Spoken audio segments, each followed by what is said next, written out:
em todo o nosso debate hoje, que é um artigo que a professora Daniela publicou, que chama A Mulher e o Município, num livro que trata da mulher e do município de São Paulo, fazendo digressões sobre as políticas públicas municipais.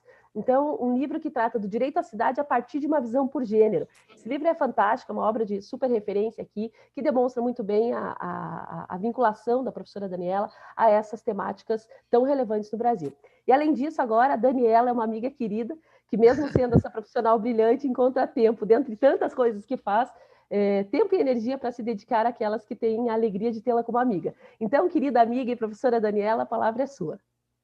Obrigada, professora Adriana. Bom, para mim é um motivo de grande honra e eu estou profundamente lisonjeada pelo convite a estar presente nesse evento magnífico. Acompanhei ao longo do dia e fico até de saia justa depois de ouvir tantas queridas, brilhantes colegas falarem a respeito do tema da administração pública, das suas atualidades, das suas problemáticas e da inteligência artificial.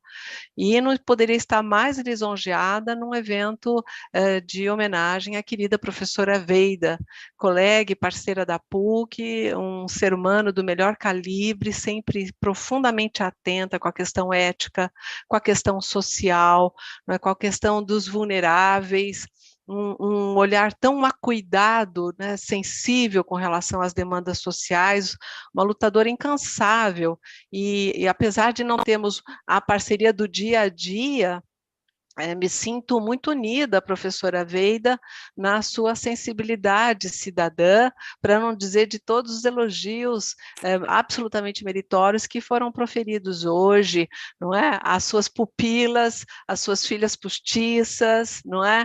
E a tanta inspiração que ela sempre trouxe para todo mundo. E tendo estudado com o professor Celso Antônio no doutorado e também a sua obra de referência, de convalidação, enfim, em muitos momentos me encontrei com a professora Veida, mesmo ela não estando presente de corpo físico, não é? A ouvi-la falar, e ela sempre, como eu disse, essa postura desses últimos tempos, tão aguerridos, tão sofridos, e ela sempre uma voz muito presente a marcar a posição, e eu acho que isso são lideranças, e aí eu gostaria de parabenizar a diretoria do IBDA, a professora Cristiana, Lígia e todas queridas, justamente por trazer à luz e ao reforço, né, de inspiração de lideranças que merecem efetivamente estarem em destaques. Nós estamos exaustos e exaustas de falsas lideranças, né, de falsas homenagens, não é? De pessoas vazias, mas que estão ocupando pódios e destaques conseguidos, sabe-se lá como, não vamos entrar em detalhes. Então, é muito importante nós avançarmos e consolidarmos pessoas desse quilate da professora Veida, até para os jovens terem referências importantes e consistentes na construção de um Brasil mais solidário, mais social, mais democrático. Então, professora Veida, receba todas as minhas homenagens e uma inspiração para todas nós, também na questão de gênero, porque nós precisamos sim mostrar que existem mulheres incríveis em todos os lugares, e elas precisam estar nos seus lugares, né? Sem pedir, apenas estar, né? Mas ainda não chegamos lá. Então, nós precisamos, nem que seja um pouco acotovelada, dizer que sim, podemos estar aqui.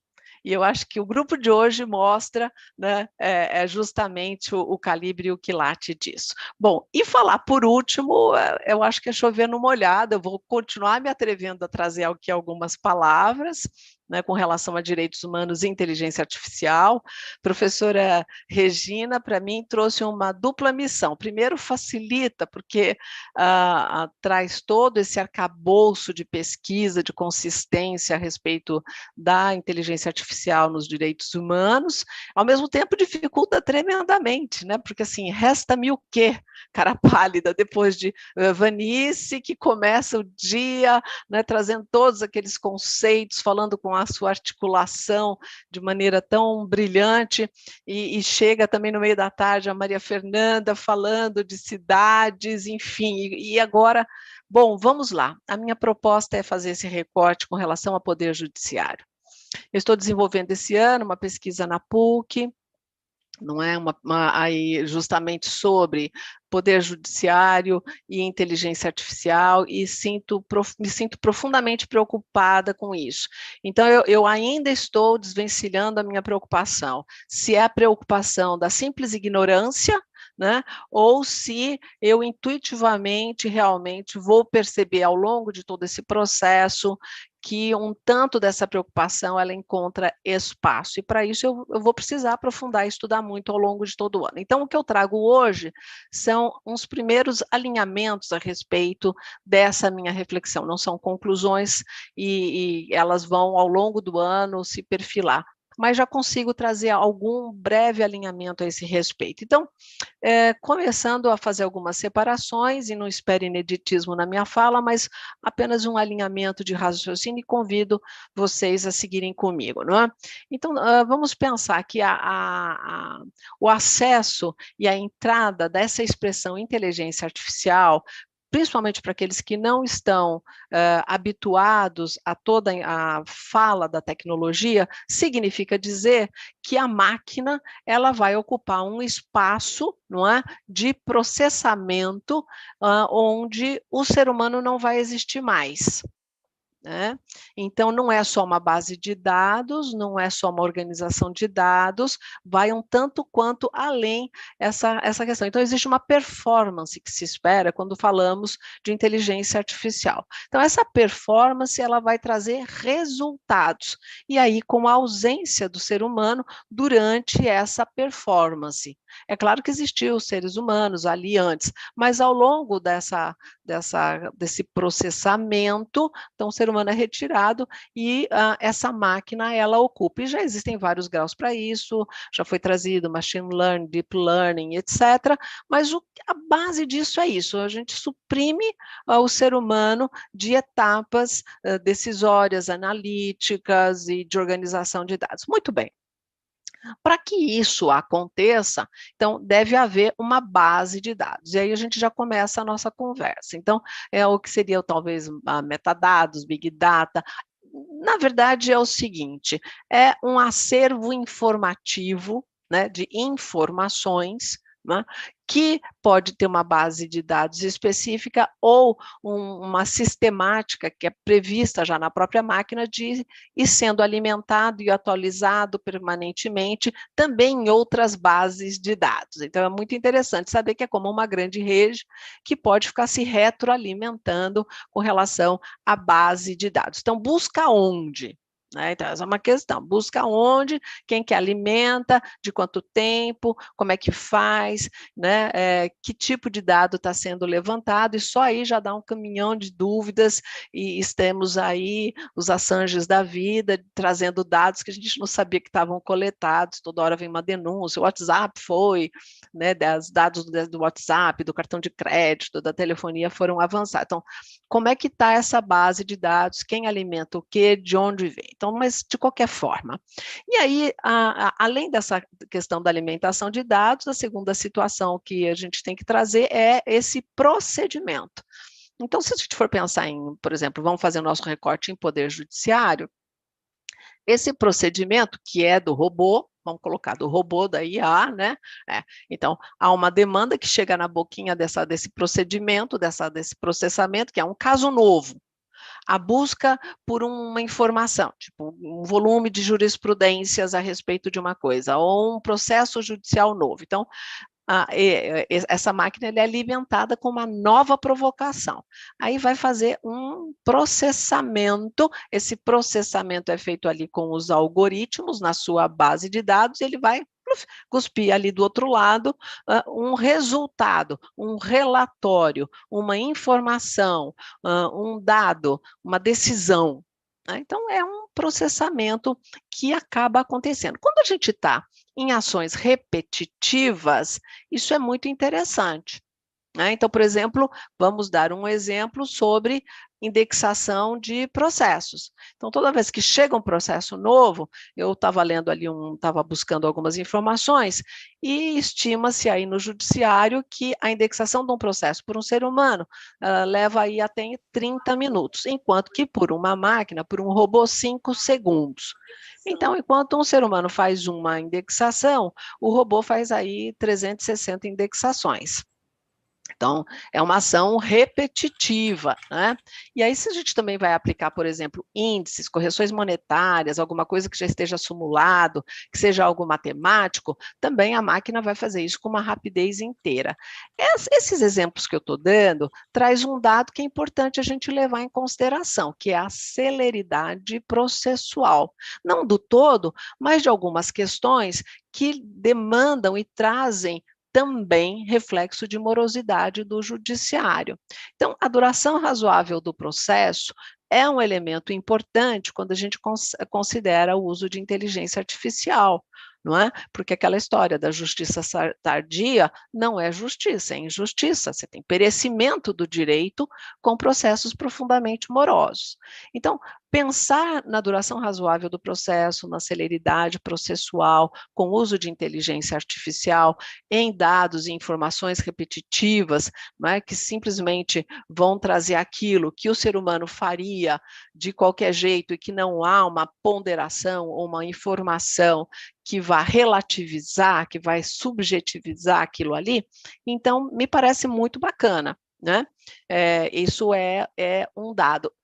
Podemos dizer, não é, que existe aí uma sustentabilidade social. Por quê? Porque o demandante ele vai ter de forma mais célere o acesso ao seu direito material, ao seu direito pleiteado. Então, vamos olhar que nessa perspectiva é um elemento bastante interessante.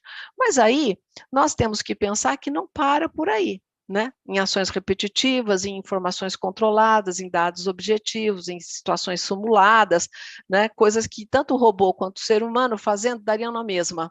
A ideia é essa. Então, o que está se economizando? Muito tempo. E é claro que daí tem repercussões, não vou entrar no caso agora, como, por exemplo, a supressão de postos de trabalho. Essa é uma outra questão que também merece ser analisada, mas não é o foco agora. A questão é que nós temos que falar é, por exemplo, justamente daquelas demandas e daquelas situações em que não estão com base de dados suficientes para gerarem algoritmos. E aí nós entramos em direitos humanos. Os direitos humanos, né, são valores conquistados sempre de forma muito lenta pela sociedade. E a permeabilização desses valores para a sociedade, ainda mais no Poder Judiciário, né, são elementos que são realmente ainda muito a serem digeridos, a serem tratados. Né? Uma vez lá para trás eu vi uma expressão que era: a sociedade vai de elevador e o judiciário e o direito vão de escada. Né? Existe um descompasso entre aquilo que vai acontecendo na sociedade e como é que o direito vai permeabilizando isso, vai digerindo, vai tratando. E o judiciário, ele tem essa situação. Então, veja, se os direitos humanos, e aí os novos direitos, e a evolução social, né, vai acontecendo, não importa se está na norma, aquilo não vai sendo permeabilizado, não vai sendo tratado. E vamos dar aqui um exemplo para vocês, né? Eu acho que é esse o caso da gente trazer algumas ilustrações. A Conectas, ela traz aí dados, e não só a Conectas, mas só para trazer a fonte, que 64% da população carcerária é negra. Qual é o algoritmo que vai ser trazido com relação a isso? Que então, se é negro, vai então ser culpabilizado? Vai ser sempre apenado? Né? Como esse dado da raça vai ser tratado no direito penal, por exemplo, considerando que ele geraria, sim, um algoritmo. Ao mesmo tempo, negros têm cotas com relação às universidades, determinados benefícios sociais. Como é que isto vai ser tratado em eventual demanda também? Então, isso é algo que vai precisar ser inserido com determinado valor. Né? Então, veja, o que eu estou querendo trazer é que daí esse algoritmo gerado, né? Ele vai precisar ter uma cautela e uma questão muito, muito séria que, inclusive, precede a elaboração desse algoritmo. E eu deixo esse ponto aqui já para reflexão. Então, a elaboração desse algoritmo é algo que merece uma atenção que precede a sua própria elaboração. E aí a gente já coloca uma trava nessa história. Um outro exemplo, e sim, puxo a sardinha para o meu lado, e aí é algo que acontece praticamente em toda a cidade média e grande brasileira, não é? São as ocupações por população de baixa renda em área urbana, para moradia, ok? Tá? Só que nós não temos algoritmos suficientes para gerar para que isso possa criar um determinado valor para o robô, para a máquina. Então, o que acontece? Nós temos majoritariamente a relação com direito de propriedade, logo título de propriedade. Então, se isso for ser indexado lá na base, vai verificar. Então, lá o proprietário entra com reintegração de posse. Esse é um caso clássico, não estou inovando no caso que estou trazendo, mas sim a reflexão. Então, há uma reintegração de posse a ser feita, moradia social. Tem lá pessoas ocupando já há anos para moradia. O proprietário não está pagando IPTU, não está querendo de nada, agora valorizou a região, falou, opa, agora é minha hora de negociar essa área, vou entrar com reintegração de posse. E a população está lá há anos, não é, já com um perfil de comunidade e tudo mais. Então, o que vai ser lido pela máquina, né? Então, tem a propriedade, mostrou o título de propriedade, isto é, direito privado, tá certo? E se é direito de propriedade, comprove o título, então reintegra-se na posse. Não vai ver função social da propriedade, não vai ver direito de moradia, não vai ver o descumprimento pelo abandono diário, o não pagamento de IPTU, uma série de elementos que estão no sistema jurídico de maneira explícita, que são valores consagrados, inclusive signados fora do país, estão em nível constitucional, mas que ainda não geram algoritmo suficiente para poder encaminhar essa demanda do jeito que os valores preconizados pela Constituição Federal nos trazem e que tanto nos esforçamos para fazer e ajustar a realidade social à Carta Constitucional de um Estado social.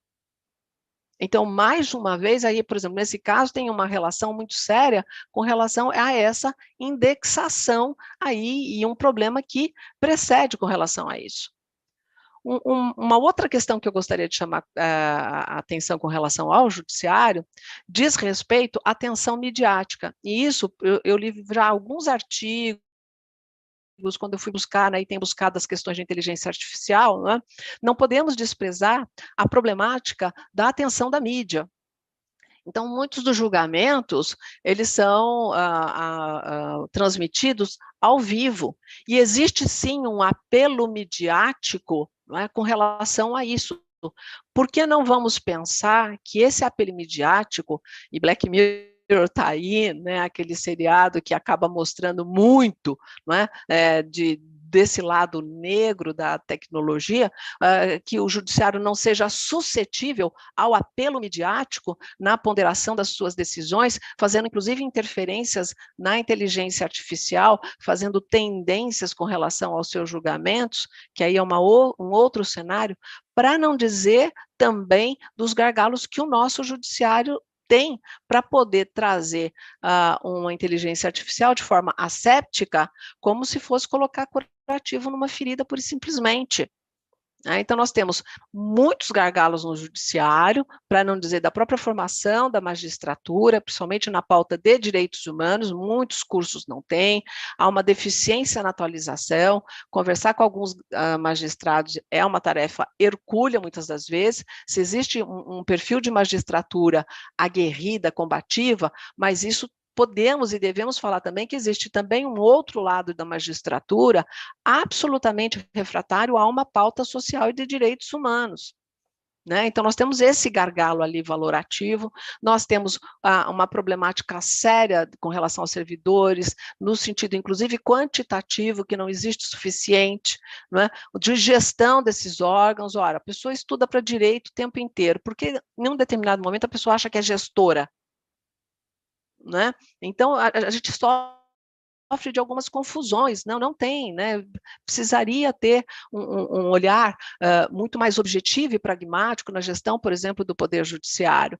Então, trazer a inteligência artificial para dentro do Poder Judiciário é algo que merece, no meu entender, toda a cautela. E, antes de mais nada, profunda transparência. A professora Regina falou da LGPD. Eu trago aqui um dos artigos, o artigo 20, por exemplo, não é? Que traz que, se há uma decisão que é tomada exclusivamente por robô, o demandante tem direito a uma revisão, se ele assim quiser, claro, não é? A uma revisão por humano. A LGPD ela é pródiga justamente em tentar trazer a relação humana que deve se ter no tratamento dos dados. E quando a gente fala de inteligência artificial, a gente tem que pensar nisso. Então, para não me alongar muito mais, o que eu quero trazer aqui como essa provocação é o seguinte: a inteligência artificial, sim, ela é muito bem vista. Falei da celeridade processual, o enfrentamento à morosidade, a consecução e o atingimento de direitos materiais que ficam solapados pela duração dos processos muito longínqua. Existem, sim, a organização de bases de dados que são muito importantes, mas os direitos humanos podem ser o grande limite na aplicação da inteligência artificial dentro do judiciário e no direito. Para mim, é essa a compreensão. E esse limite passa por um pacto político-institucional com bases éticas muito claras que vão estabelecer como se anda a inteligência artificial dentro do Poder Judiciário. Não é para tudo e não é para qualquer coisa. E acho que sim, pode-se escolher segmentos, temas e estratégias de avanço da inteligência artificial dentro do judiciário. Não acho que é uma carta em branco e não acho que sirva para tudo na mesma medida. Então, é essa reflexão que eu trago para vocês. Os direitos humanos é o limite da inteligência artificial dentro da aplicação da IA dentro do judiciário. E esse freio não é para não existir, é para trazer a humanidade da reflexão de quanto nós vamos deixar às máquinas e aos robôs, com as distorções não só do próprio sistema, mas daqueles que provêm a alimentação desse sistema, não é? Consagrar ou solapar efetivamente a nossa possibilidade de estado social, que a inteligência artificial não seja o solapamento do nosso estado social. Eram essas as minhas palavras. Muito obrigada pela oportunidade mais uma vez. Professora Daniela Libório, sempre com as suas... A professora Daniela fala de um jeito absolutamente acessível e de temas extremamente complexos, né? Tratar desses desafios da inteligência artificial, impor cautela e transparência nos atos que traduzem aí, que permitem, que viabilizam a inteligência artificial. Essa questão do algoritmo, né? O algoritmo fazendo pauta num país tão desigual como o nosso, né, Daniela? A dificuldade que é isso, e o problema e o risco que isso traz para os direitos humanos e para a democracia como um todo. É preciso mesmo ter muito claro aquilo que é inerentemente humano, né? Aquilo que não é sindicável à máquina. É isso, é a dimensão do humano aqui também na inteligência artificial. Mas aqui só pontuando, né, no meu papel de fã da professora Daniela, alguns dos principais pontos que foram trazidos aí na belíssima conferência. Aliás, fomos brindados com 2 belíssimas conferências de encerramento desse maravilhoso conclave.